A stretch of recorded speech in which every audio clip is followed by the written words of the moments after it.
So, the other day I'm working. I'm working in Columbus, Georgia.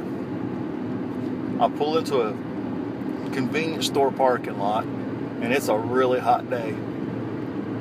But I see there's a shade tree in the corner of the parking lot. So I pull over there and park my van in the shade, thinking this is going to be great because then the van won't be so hot when I come back out from doing my job, my service appointment. So I get out of my van and I walk around, open the side door, and there's quite a few men standing in the parking lot, just standing around talking, like a social place to hang out in the parking lot. And I have my back turned to the men, and I'm getting my tools together. In a really deep, loud, strong voice, I hear, "Excuse me." And I think, well, maybe they're not talking to me. And I continue gathering my tools, and then I turn around, and there's a man standing about 2 feet away from me. And he's about 6 inches taller than I am. He's very, very muscular and athletic looking, and a clean shaved head. He's just staring down at me. And when our eyes met, he just looked at me and said, "Are you scared?" And I went, "Nah." And then he backed up and went, "Wow. Do you have 50 cents I can borrow?" And then he took another step back and said, "Wait a minute, that's just ridiculous. I'll probably never see you again. Do you have 50 cents that I can have?" And I thought to myself, wow, this guy is not the typical person you run into in a parking lot situation like this. Very well spoken, he seemed very much out of place. His clothes were even out of place. And I said, "Sure." And I handed him $1, but he didn't know it. I just gave him 4 quarters. He thought I handed him 2 quarters. And we continued our conversation. And he said, "Wait a minute, you gave me $1. I said, "Yeah. 50 cents is $1, $1's good." And he just went, "Wow." And so he said, "Well, my name's James Warren, and I live at the Mission downtown, and I'm an alcoholic." And I went, "Well, you seem pretty straight to me. When was the last time you had a drink?"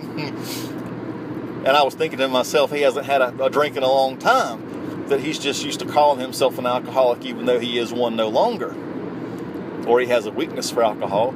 But he said, "Well, I drank some last night." And I said, "Well, it must not have been very much because you are very clear and very clear of speech and mentally, clear this morning." He said, "Well, I drank right much, but I think I'm sweating it out." And he had a towel wrapped around his neck, and we were both sweating pretty hard because humidity was high and it was 90-something degrees. And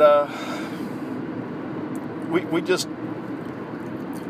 began to talk about God, because he said, again, that I live at the Mission, but I'm trying to get my life back together, but, I'm an alcoholic. And he's like, I talked to God about it. Why is it I do the things that I know I shouldn't do, and the things I should do, I don't? And I said, "James, why are you so hard on yourself? Take a breath, and just take it easy. You're okay. You're in perfect standing with God. Quit beating yourself up."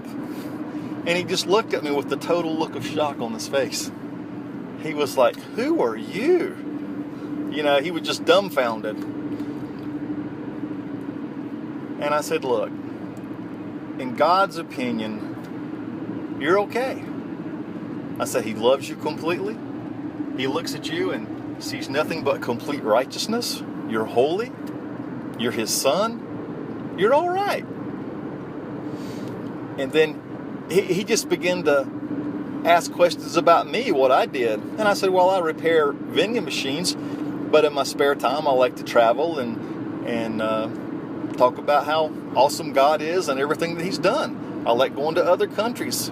I told him about Haiti, and he got pretty interested in that and oversees mission work and asked questions about that.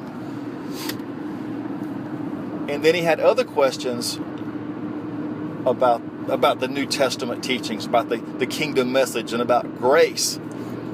And I just shared with him what I knew about it, about the correct teaching of grace.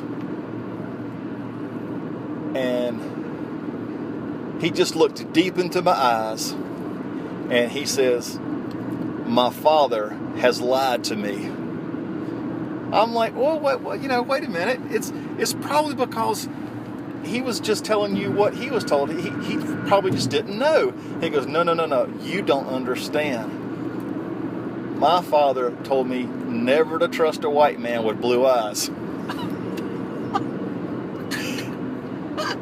And I looked at him and I said, and I put my hand on his shoulder and I said, it's okay. You had to reach up because and put your hand on his shoulder. Because your father probably had a really, really good reason for telling you that. So I understand. It's okay. And so right there in the parking lot, we just started laughing. And I'm telling you what, the presence of the Holy Spirit was so strong, I got weak-kneed. And so we just put our hands on each other's shoulders, even though I had to reach up to his. And we just prayed for each other in the parking lot. And we just stood there and prayed. And then we talked some more. And he had more questions. And then we prayed some more. And then it was time for me to go do some work in the store, while I was there. And he needed to go talk to some of his other friends. And I said, well, look, I'm going to go in here for a few minutes. And when I come back out, we'll talk some more. And he said, yeah, that'd be great. And he said, hey, can I have 50 more cents? And I said, sure. He goes, I think I want to go buy some water instead of a beer. And I said, you're thirsty? And he was like, yeah. Well, I keep a case of water in my van, so I just reached in and pulled out a bottle of water. And I said, here you go. And handed him a bottle of water. And once again, he was just dumbfounded. The look on his face was just like, wow. So he walked away, and I said, I'll see you in a few minutes. But when I finished my work assignment there, and I came back into the parking lot a few minutes later, he was gone. And I walked around the block, and I looked for him, but I couldn't find him because I wanted to take his picture.